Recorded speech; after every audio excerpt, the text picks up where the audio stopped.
Olá, queridas irmãs, queridos irmãos. Estamos começando mais um programa O Espírito da Letra, analisando a obra de André Luiz. O livro é O Missionários da Luz. Hoje é o capítulo 12º. Você se lembra que no capítulo anterior nós terminamos aquele elucidar do crime que Raul havia cometido para conseguir desposar a esposa do amigo, a noiva do amigo, Noé. Lembram? Aquele suicida. Então, agora que ele encontrou com a esposa e agora estão todos organizados, nós vamos ver o capítulo 12º explicando-nos o que está esperando André Luiz e o instrutor Alexandre. Pegue o capítulo, que vai ter a possibilidade de ser ilustrado pelas imagens do Projeto Imagem do nosso querido Américo Sucena, e acompanhe a leitura que nós vamos fazer agora, já desde o comecinho. O capítulo é o Preparação de Experiências. Veja só, diz André: dispunhamo-nos, Alexandre e eu, a regressar à nossa sede espiritual de trabalho quando o orientador foi procurado por um companheiro de elevada expressão hierárquica que me saudou igualmente, demonstrando grande apreço e carinho. Serei breve, disse ele ao meu instrutor, que o atendia solícito. O tempo não me permite longas conversações. E modificando a expressão fisionômica, declarou: lembra-se de Segismundo, nosso velho amigo? Como não? Respondeu Alexandre. Nós dois lhe devemos significativos favores de outro tempo. Pois bem, voltou a dizer o visitante, Segismundo necessita colaboração urgente.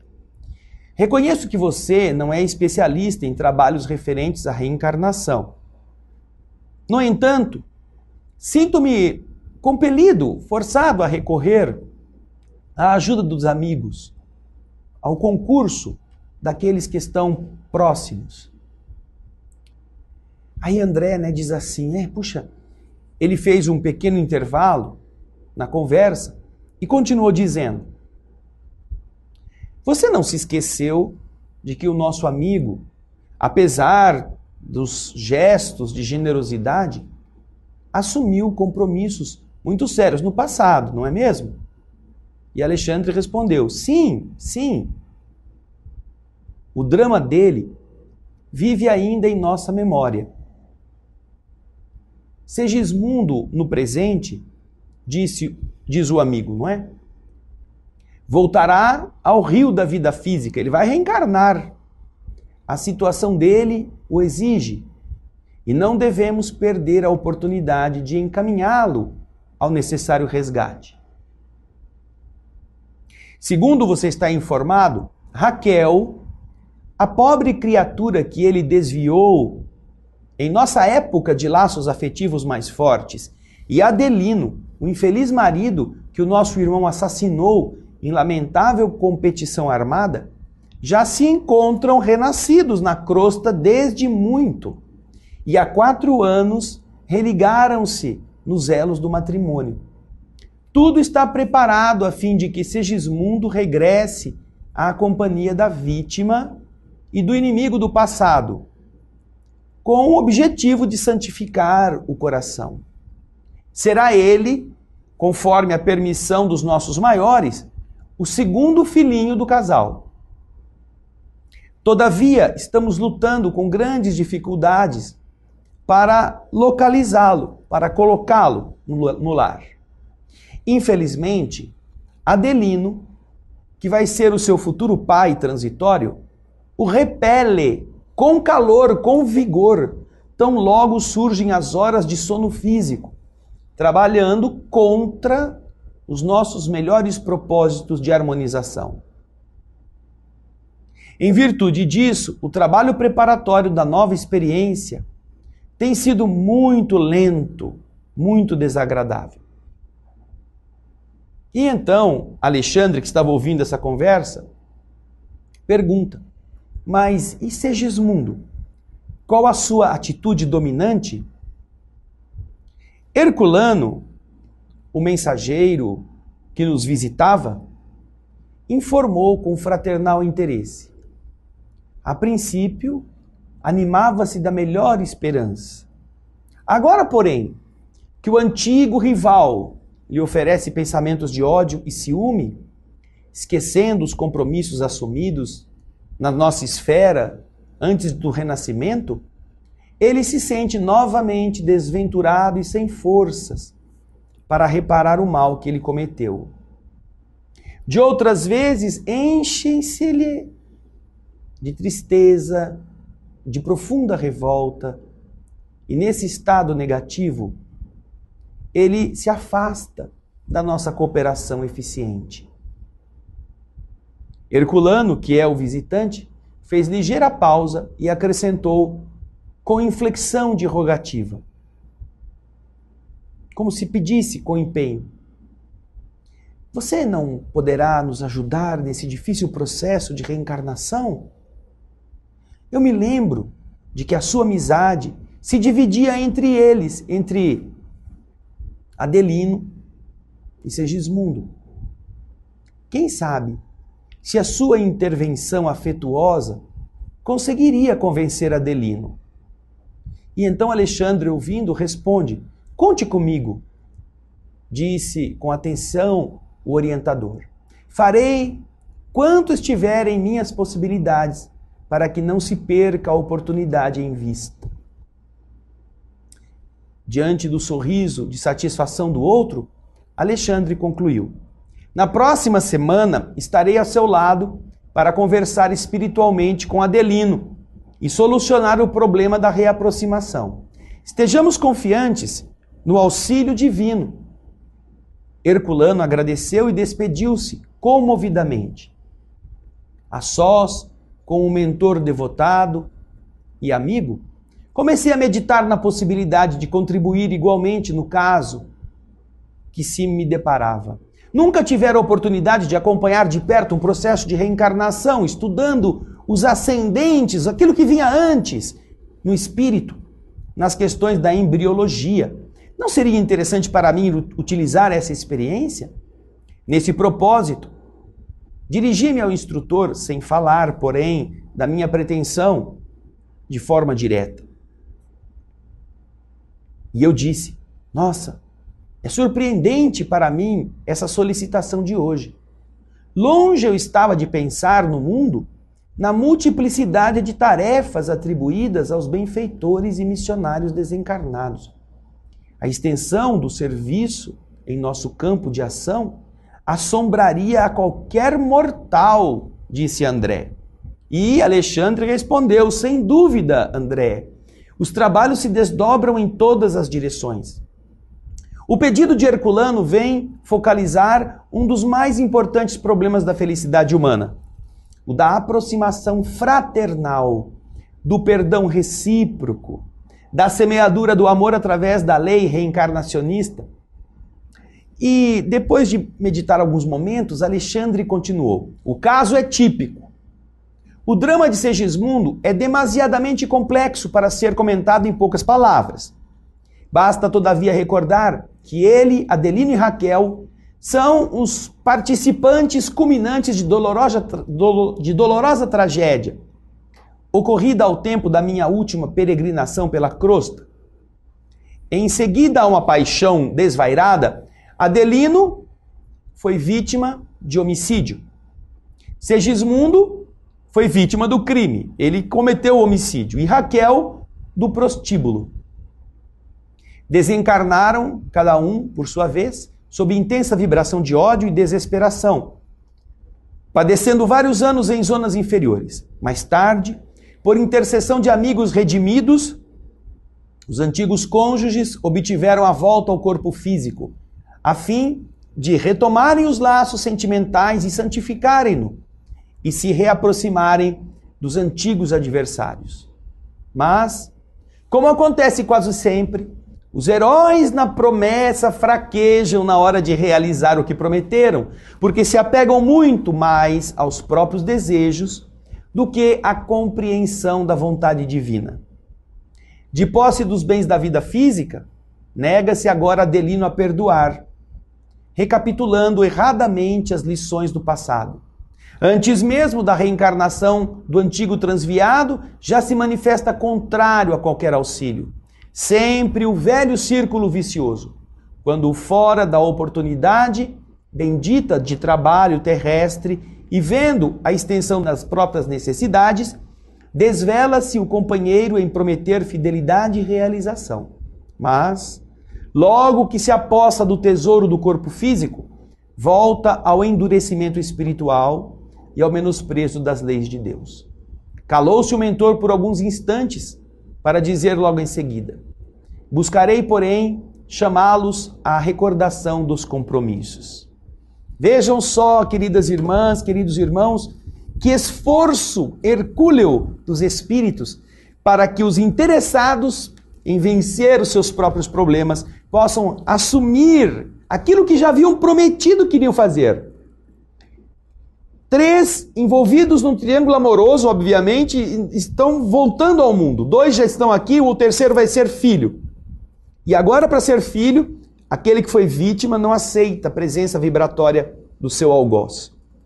Adelino havia matado, ou Segismundo havia matado Adelino para ficar com a companheira dele, Raquel. E aí? Agora todos estão voltando. Raquel se casa com Adelino e vai ser mãe de Segismundo. Os dois serão pais de Segismundo. Só que o Adelino não quer saber de ter o filho, porque é o antigo adversário. Então agora um amigo espiritual de ambos, Alexandre, o instrutor, vai tentar no plano espiritual compor ambos para que aceitem aquilo que já haviam aceitado antes de nascer. Ah, interessante, né? Começamos a ver alguns problemas familiares. Por que pais e filhos não se entendem, mães e filhas não se entendem? Começaremos a ver o porquê. Você fique aí, nós vamos para um breve intervalo. Daqui a pouquinho nós voltaremos com a continuidade do 12º capítulo do livro Missionários da Luz. Eu espero você.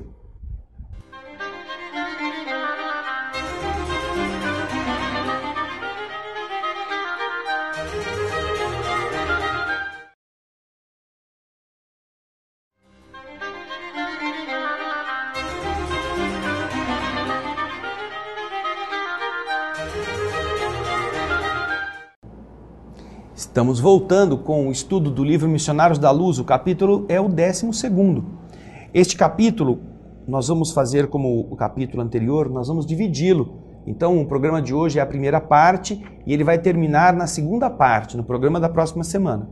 Porque ele é muito rico e tem muitas explicações. E você vai ver como ele é instrutivo. Mas nós vimos que Herculano vai pedir a Alexandre para ajudar na reencarnação de Segismundo. Só que André Luiz, o instrutor, está ali conversando com Herculano. E o aprendiz, o André Luiz, está ouvindo. Mas ele fica curioso, fica louquinho para fazer parte disso. Então, agora, nós vamos para o texto para ver o que André Luiz falou depois de ter ouvido os comentários de Alexandre sobre a reencarnação do Segismundo. Vamos então pegar o texto agora e continuar a leitura. Neste ínterim, entendendo que a oportunidade era preciosa, solicitei: ai, seu Alexandre, seria possível acompanhar o senhor? Acredito que aproveitaria muito. Poderia talvez adquirir valores significativos para o serviço do próximo e para meu benefício pessoal. Eu ignoro até quando eu poderei estar aqui estudando em sua companhia, e eu ficaria muito feliz e estimaria muito o aproveitamento integral de semelhante oportunidade. Alexandre sorriu compassivo e disse: eu não tenho objeções, André. Entretanto, não acredito você deva seguir os trabalhos sem algum conhecimento prévio do assunto. Em toda edificação verdadeiramente útil, não podemos abrir mão da base. Temos bons amigos no planejamento de reencarnações, serviço muito importante em nossa colônia espiritual, diretamente relacionado com as atividades do Ministério do Esclarecimento. Nessa instituição, durante alguns dias, você terá uma ideia aproximada de nossa tarefa. Portas adentro de semelhantes trabalhos. Grande percentagem de reencarnações na Terra se processa em moldes padronizados para todos, no campo de manifestações puramente evolutivas. Mas outra percentagem não obedece ao mesmo programa. Então, vejam só, aqui nós já temos a primeira revelação. No texto um pouquinho antes, você viu ele dizendo: grande percentagem de reencarnações obedece ao padrão comum. Este padrão comum não serve para todo mundo. Mas existem algumas reencarnações cuja preparação é diferente, dependendo de quem vai renascer. E André Luiz, para ele entender o processo reencarnatório, ele precisaria trabalhar todo esse conhecimento da base. Então, o instrutor que aceita tê-lo como seu aluno vai dizer a ele: vamos então preparar-nos para que você aproveite bem. Não é só ter interesse e fazer de qualquer jeito. Vamos procurar conhecer tudo para aproveitar o suco de toda a fruta. Então, olha só. Na medida em que a alma se eleva em cultura e em conhecimento, e consequentemente em responsabilidade, o processo reencarnacionista individual é mais complexo, fugindo à expressão geral, fugindo ao que é comum, como seria de se esperar naturalmente, porque é mais específico. Em vista disto, as colônias espirituais mais elevadas mantêm serviços especiais para a reencarnação de trabalhadores e missionários. As explicações eram sedutoras, diz André, e muito importantes. E compreendendo a importância desses esclarecimentos para o meu pobre espírito, Alexandre continuou dizendo: quando me refiro a trabalhadores, falo daqueles companheiros que não são ainda completamente bons e redimidos, mas que apresentam maior soma de qualidades superiores, a caminho da vitória plena sobre as condições e manifestações grosseiras da vida. Em geral, como acontece a nós outros, são entidades em débito, são devedores, mas com valores de boa vontade, perseverança e sinceridade, que dão a eles o direito de influir sobre os fatores de sua reencarnação, escapando assim, de certo modo, ao padrão geral. Claro que nem sempre tais alterações se verificam em condições agradáveis para a experiência futura. Os serviços de retificação representam tarefas enormes e, desejando imprimir fortemente em meu espírito a noção da responsabilidade, o instrutor prosseguiu, tornando mais grave a inflexão de voz. André, o problema da queda é também uma questão de aprendizado. E o mal indica posição de desequilíbrio, exigindo restauração e corrigenda. A evolução nos confere poder, mas gastamos muito tempo aprendendo a utilizar esse poder harmonicamente. A racionalidade oferece campo seguro aos nossos conhecimentos. Entretanto, André, quase todos nós, trabalhadores da Terra, nos demoramos séculos no serviço de iluminação íntima. Porque não basta adquirir ideias e possibilidades, é preciso ser responsável. E nem é justo tenhamos tão somente a informação do raciocínio, mas também a luz do amor. Daí as lutas sucessivas em continuadas reencarnações da alma, exclamei vivamente impressionado. E o instrutor, muito amável, respondeu: é verdade, temos necessidade de luta que corrige, que renova, restaura e aperfeiçoa. A reencarnação é o meio a educação divina é o fim. Por isso mesmo, a par de milhões de semelhantes nossos que evoluem, existem milhões que se reeducam em determinados setores do sentimento. Porquanto, se já possuem certos valores da vida, faltam-lhes outros não menos importantes. Percebendo a minha dificuldade para compreender o ensinamento de maneira integral, meu orientador voltou a dizer: embora na condição de médico do mundo, acredito que você não tenha sido completamente estranho aos estudos evangélicos. Sim, sim, respondi. Tenho as minhas recordações nesse sentido. Então, pois bem, o próprio Jesus nos deixou material de pensamento para o assunto em exame, quando nos afirmou que, se a nossa mão ou os nossos olhos fossem motivos de escândalo, deveriam ser cortados ao penetrarmos no templo da vida. Compete-nos transferir a imagem literal para a interpretação simples do Espírito. Se já falimos muitas vezes em experiências da autoridade, da riqueza, da beleza física, da inteligência, não seria lógico receber idêntica oportunidade nos trabalhos retificadores. Eu havia compreendido claramente onde Alexandre pretendia chegar com seus esclarecimentos amigos.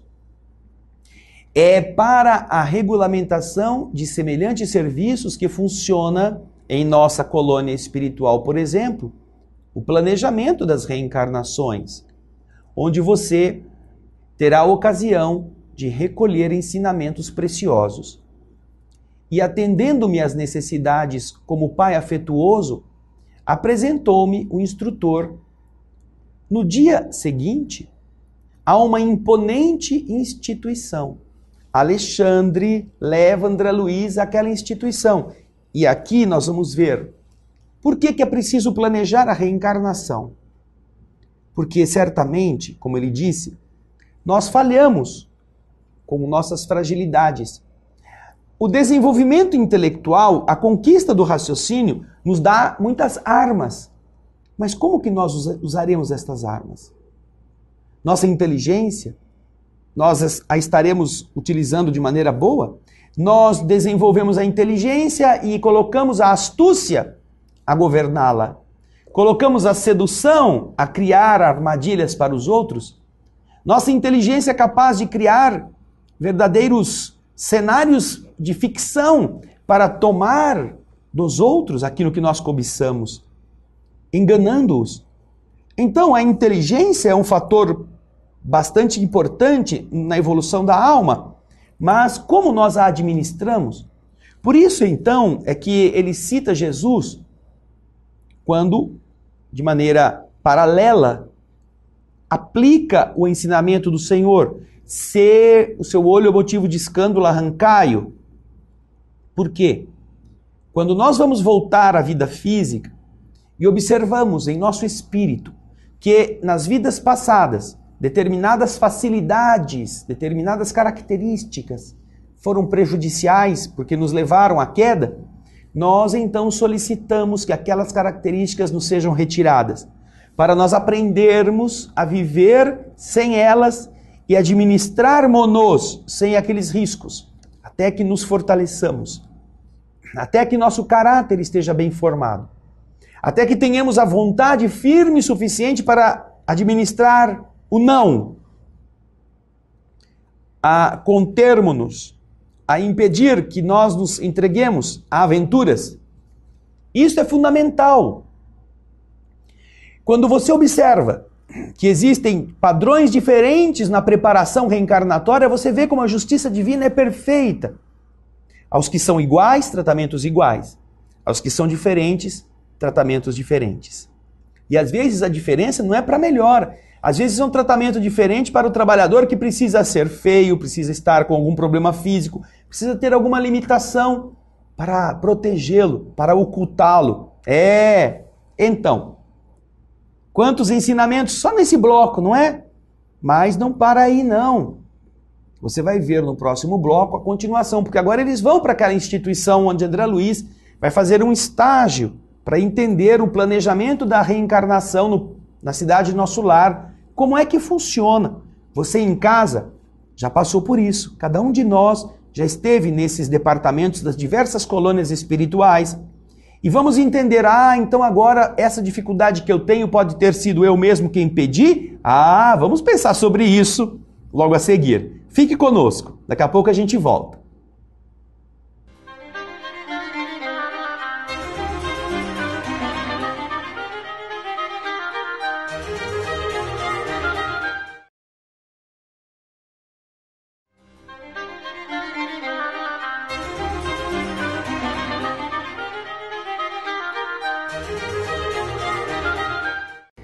Estamos de volta. Agora a gente vai na instituição onde o instrutor Alexandre está levando André Luiz para aprender o planejamento das reencarnações. Nós todos já passamos por isso. Nossa reencarnação já foi modelada e algumas das pessoas que têm méritos, elas intervêm, elas solicitam e conseguem favores, benefícios, graças aos bens que elas já acumularam no patrimônio divino do serviço. Vamos agora então ver como André Luiz descreve no texto que esta localização em Nosso Lar é bastante bonita e ele se impressiona com ela. Vamos voltar então ao texto e ele diz assim logo no começo da descrição. Constituía-se o movimentado centro de serviço de vários prédios e numerosas instalações. Árvores acolhedoras enfileiravam-se através de extensos jardins, imprimindo encantador aspecto à paisagem. Reconheci, logo, que o Instituto se caracterizava por grande movimento. Entidades ali insuladas, ou em pequenos grupos, iam e vinham, estampando-se atencioso interesse na expressão do rosto. Pareciam sumamente despreocupadas de nossa presença ali, porque, quando não passavam sozinhas ao nosso lado, engolfadas em profundos pensamentos, iam em grupos afetuosos, alimentando discretas conversações, muito graves e absorventes. Ao que me parecia, pelo teor da conversa ou dos semblantes. Muitos desses irmãos que passavam junto de nós carregavam reduzidos rolos de substância semelhante ao pergaminho terrestre, aqueles rolos de papiro, relativamente aos quais eu não sabia o que significava, o que era aquilo, não tinha mais leve notícia. Alexandre, porém, como sempre, veio ao meu socorro, ao socorro da minha estranheza, diz André, explicando com bondade. Essas entidades sob nossos olhos são trabalhadores da nossa esfera interessados em reencarnações próximas. Nem todos estão diretamente ligados a semelhante propósito, porque grande parte está em trabalho de intercessão, obtendo favores dessa natureza para alguns amigos íntimos. Os rolos brancos que conduzem são pequenos mapas de formas orgânicas. São pequenos mapas de... Olha o texto ali, ó. São pequenos mapas de formas orgânicas. Eles carregam mapas de formas orgânicas na preparação da reencarnação futura. Olha só isso. Vamos acompanhar lá. Os rolos brancos que conduzem são pequenos mapas de formas orgânicas elaborados por orientadores do nosso plano, especializados em conhecimentos biológicos da existência terrena. Conforme o grau de adiantamento do futuro reencarnante e de acordo com o serviço que lhe é designado no corpo da carne, é necessário estabelecer planos adequados aos fins essenciais. André fica pensando nisso, não é? Ele fica matutando. Nossa, mapas do futuro corpo. Mas aí ele pergunta, ele foi médico, não é? Mas e a lei da hereditariedade fisiológica? Perguntei.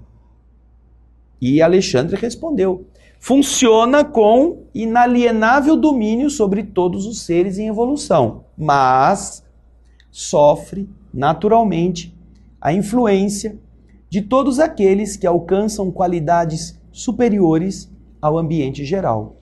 Além do mais, quando o interessado em experiências novas no plano da crosta é merecedor dos serviços intercessórios, as forças mais elevadas podem imprimir certas modificações à matéria, desde as atividades embriológicas, determinando alterações favoráveis ao trabalho de redenção. A essa altura da palestra esclarecedora, Alexandre me convidou a entrar na instituição. Achamo-nos, em breve, num dos gabinetes extensos do edifício principal, aonde um dos numerosos amigos do orientador veio atender-nos atenciosamente. Apresentou-me Alexandre ao assistente Josino, que me recebeu com muita gentileza, muita fidalguia do trato. Esclareceu ao instrutor o objetivo da nossa visita. Ele desejava que me fosse conferida a possibilidade de visitar a instituição, que planejava quantas vezes me fosse possível, planejava a reencarnação. Ele queria que eu visitasse esse lugar durante essa semana, em vista da minha necessidade de adquirir noções seguras referentes ao trabalho de auxílio nas atividades reencarnacionistas. O assistente prometeu a melhor boa vontade. Ele me conduziria a colegas dele para que não me faltassem minúcias do conhecimento. Exporia suas próprias experiências, a minha observação, para que eu retirasse delas o máximo proveito. E, por fim, quanto estivesse ao seu alcance, guiaria meus impulsos no aprendizado. Felicitavam-me o íntimo, as melhores e mais confortadoras impressões, não só pela recepção carinhosa, senão também pelo ambiente educativo. Não longe de nós, em luminosos pedestais, descansavam duas maravilhas da estatuária, duas estátuas, a figuração delicada de um corpo masculino e de um corpo feminino, singularmente belo pela perfeição anatômica, não somente da forma em si, mas também de todos os órgãos e as mais diversas glândulas. Através de disposições elétricas, estas duas estátuas palpitavam de vida e calor, exibindo eflúvios luminosos, ondas luminosas, quais os homens e mulheres mais evoluídos na esfera carnal. Nossa, eu fiquei tão admirado que Alexandre sorriu e disse ao assistente Josino, com o propósito de fazer-se ouvido por mim: talvez André não conheça bastante o nosso respeito e gratidão ao aparelho físico terrestre. E eu disse: de verdade, instrutor, eu ignorava até agora que o corpo carnal fosse entre nós objeto de tamanhos cuidados. Não sabia que a nossa colônia contasse com instituição deste teor. Como não, meu amigo? Interferiu o assistente com inflexão de carinho. O corpo físico na crosta planetária representa uma bênção do nosso eterno Pai. Constitui primorosa obra da sabedoria divina, em cujo aperfeiçoamento incessante temos nós a felicidade de colaborar. Quanto devemos à máquina humana pelos seus milênios de serviço a favor da nossa elevação na vida eterna? Nunca relacionaremos a extensão de semelhante débito. E, olhando os modelos que me provocavam assombro, continuou dizendo: todo o nosso zelo no serviço de reencarnação permanece muito aquém, é muito pequeno, do quanto deveríamos realizar em benefício do aprimoramento da máquina orgânica. Embora hesitante, ousei perguntar: todos os núcleos de espiritualidade superior mantêm círculos de trabalho dessa natureza? E foi Alexandre quem respondeu com delicadeza: em todas as colônias de expressão elevada, André, essas tarefas são desempenhadas com infinito carinho. O auxílio à reencarnação de companheiros nossos traduz o nosso reconhecimento ao aparelho físico que nos tem proporcionado tantos benefícios através dos tempos. Recordei, porém, que o meu pai terrestre, um dia, voltara à experiência carnal, vindo das zonas francamente inferiores, e perguntei: e aqueles que regressam à crosta partindo das regiões mais baixas, terão o mesmo generoso auxílio? Você viu que os espíritos estão trabalhando na construção dos corpos futuros. Carregam mapas que são obtidos pelos próprios interessados que vão renascer, ou que são conseguidos por espíritos amigos deles, que estão em processos de intercessão a benefício da reencarnação daqueles seus entes queridos. Em toda parte estão buscando meios de ajudar o processo reencarnatório, para que através de corpos adequados, corpos que funcionem, corpos que tenham características próprias para os objetivos a que se destinam, os espíritos que vão reencarnar ali encontrem a melhor ferramenta. Você viu que interessante? E viu como nós descuidamos do corpo? Você viu como nós somos irresponsáveis com a carne que nos alberga depois de tantos esforços dos bons espíritos? Entupimos o pulmão com nicotina, enchemos as veias com gorduras, nos desajustamos de tal forma que, nos descuidos de todas as ordens, nós matamos o corpo ao invés de preservá-lo. E o que vamos apresentar para esses engenheiros, esses espíritos amorosos que nos ajudaram a conseguir um corpo bom para cumprir a nossa tarefa? Vamos chegar lá dizendo o quê? Vocês me deram o melhor carro, eu cheguei aqui com essa lata velha. É isso que sobrou, porque eu abusei. Agora, naturalmente, que nós estamos aprendendo que nem todos têm o mérito de terem corpos plenamente funcionais. Alguns têm que passar por situações que eles precisam aprender com dificuldades. Agora, André Luiz está espantado vendo tudo isso, porque se surpreende com essa sacralidade com que o corpo, ali estudado naquelas estátuas maravilhosas e perfeitas, está sendo exibido. E ele lembra do pai dele. Meu pai estava numa situação terrível, nas zonas umbralinas, nas trevas, e eu sei que há pouco tempo ele reencarnou. Será que ele passou por todo esse processo de preparação? Será que, para o caso dele, tudo isto aqui foi mobilizado no preparo de um novo organismo, nos planejamentos de uma nova vida? Ele também, das regiões umbralinas, todos os que estão lá são submetidos a este trabalho superior para a preparação do corpo? O André quer saber, eu quero saber, e você quer saber. Então, espera um pouquinho, fique aí, no bloco seguinte, nós vamos saber. Vamos prestar atenção? Espero você no próximo bloco, tá bom? Até já!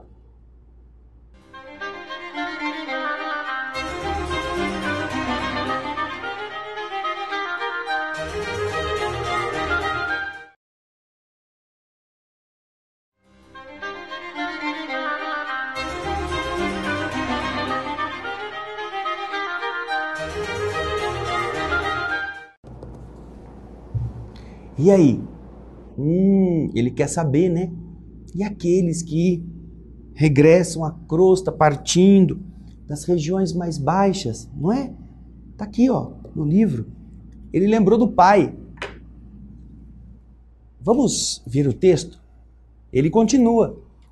Aqueles que regressam, como é que eles vão receber esse generoso auxílio? E desejando imprimir a pergunta, a mais viva sinceridade, eu ainda acrescentei: meu pai, na última romagem terrestre, voltou, faz alguns anos, algum tempo, à esfera carnal em condições bem amargas. Alexandre interrompeu-me o curso da frase ponderando. Compreendemos. Se for ele criatura de razão esclarecida, embora não iluminada,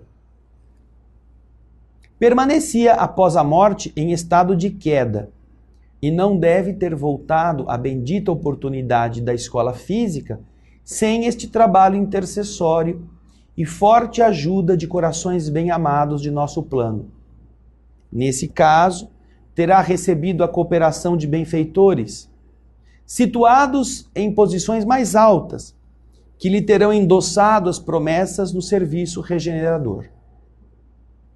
Se ele foi, porém, criatura em esforço puramente evolutivo, circunstância essa na qual não teria regressado em condições amargurosas, contou ele naturalmente com o abençoado concurso dos trabalhadores espirituais que velam na crosta pela execução dos trabalhos reencarnacionistas em processos naturais.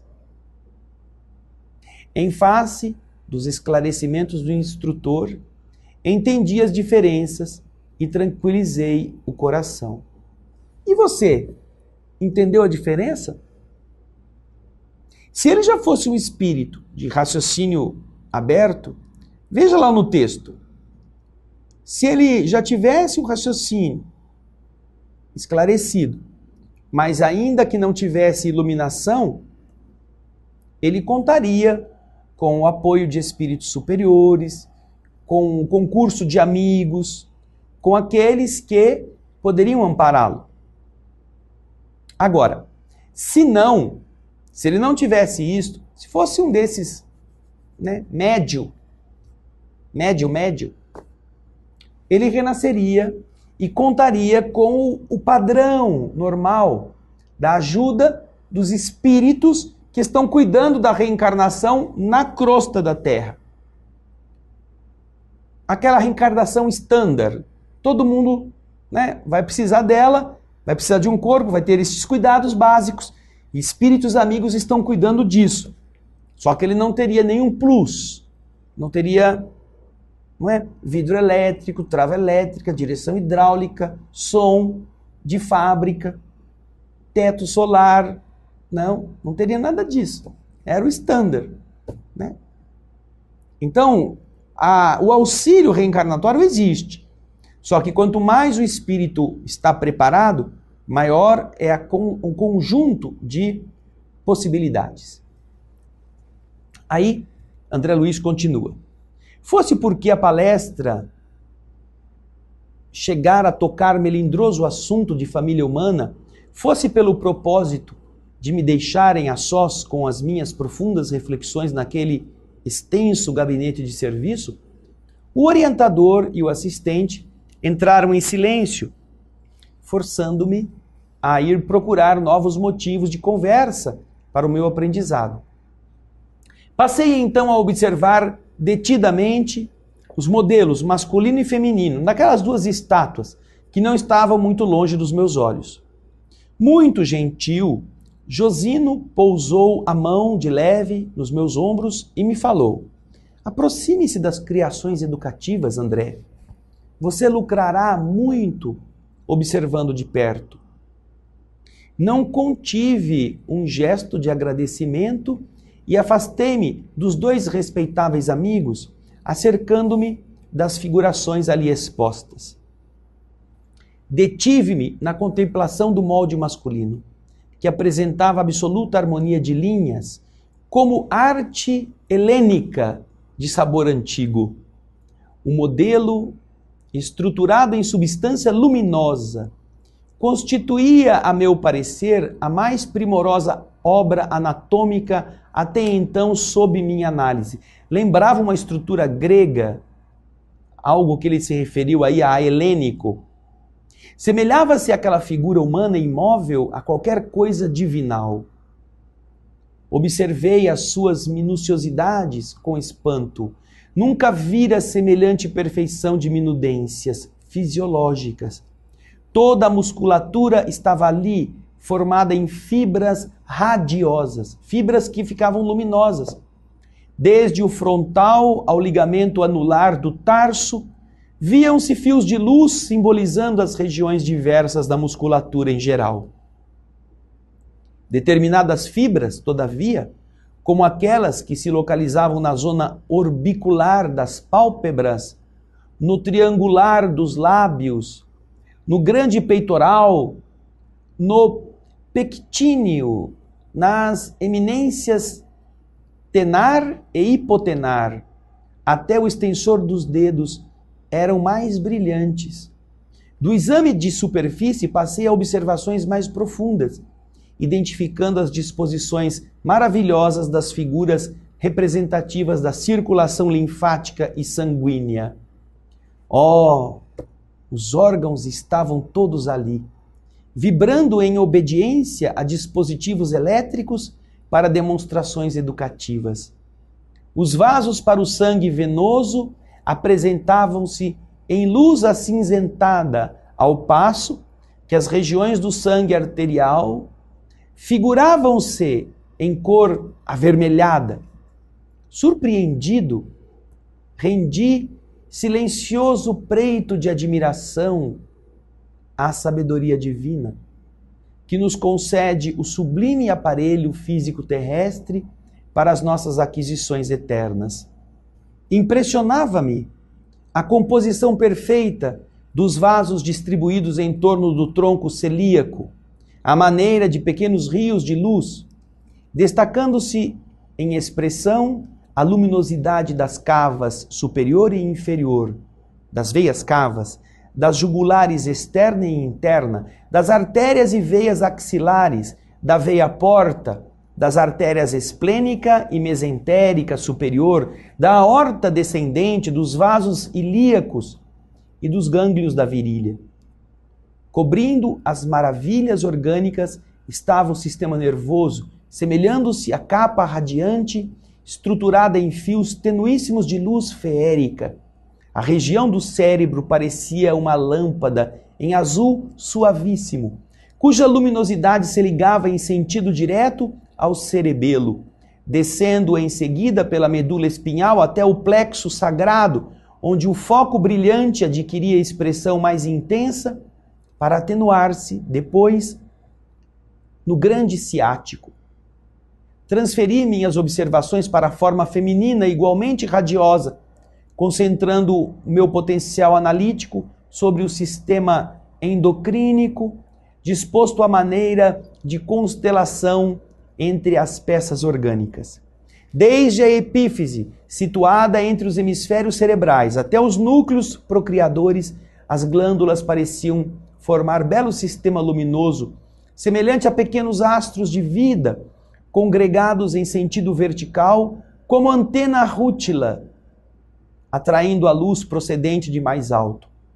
Cada qual apresentava sua forma específica, suas expressões vibratórias, suas características particulares, diversificando-se igualmente a cor de cada uma, embora recebessem todas, a seu modo, a coloração da epífise, semelhante a pequenino sol azulado, mantendo em seu campo de atração magnética todas as demais, desde a hipófise à região dos ovários, como o nosso astro da vida, garantindo a coesão e o movimento da sua grande família de planetas e asteroides. Meu espanto não tinha limites. É forçoso confessar, porém, que minha surpresa se distendia muito mais ao observar os eflúvios brilhantes que emanavam dos centros genitais, semelhando-se, em conjunto, a minúsculo santuário cheio de luz. Você vê que maravilha? Ele está descrevendo duas estátuas feitas de cristal, com todas as luzes, com todos os órgãos pulsantes, como se fossem carne transparente, carne viva. E tudo isso para ilustrar a riqueza do organismo físico, que vai se decompor. Tudo isso na matéria orgânica vai se tornar pó novamente. Imagina, essa beleza tão bem estruturada, tão bem engendrada pela inteligência divina. Você tem uma. Pulsa no seu ser. Você é responsável por ela, você se beneficia de todo este trabalho que o mundo espiritual tem feito para que nós despertemos.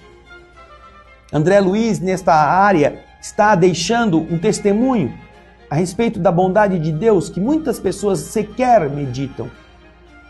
O bem precioso da vida, representado por um organismo que funciona, mesmo que não seja o mais perfeito, mesmo que não seja aquele que não tenha dor nenhuma, mesmo que seja aquele que ainda esteja meio torto, meio feinho, ainda assim, é o bem maior que permite que todos os demais sejam adquiridos. Nossa inteligência, nossa afetividade, nosso amor possa progredir.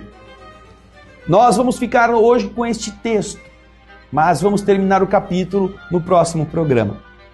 Você pode ir lendo, vai se instruindo, é tão rica esta lição de André Luiz e Alexandre para nosso aprendizado. E eu espero você na semana que vem para terminarmos o 12º capítulo do livro Missionários da Luz. Muito obrigado, até lá e muita paz.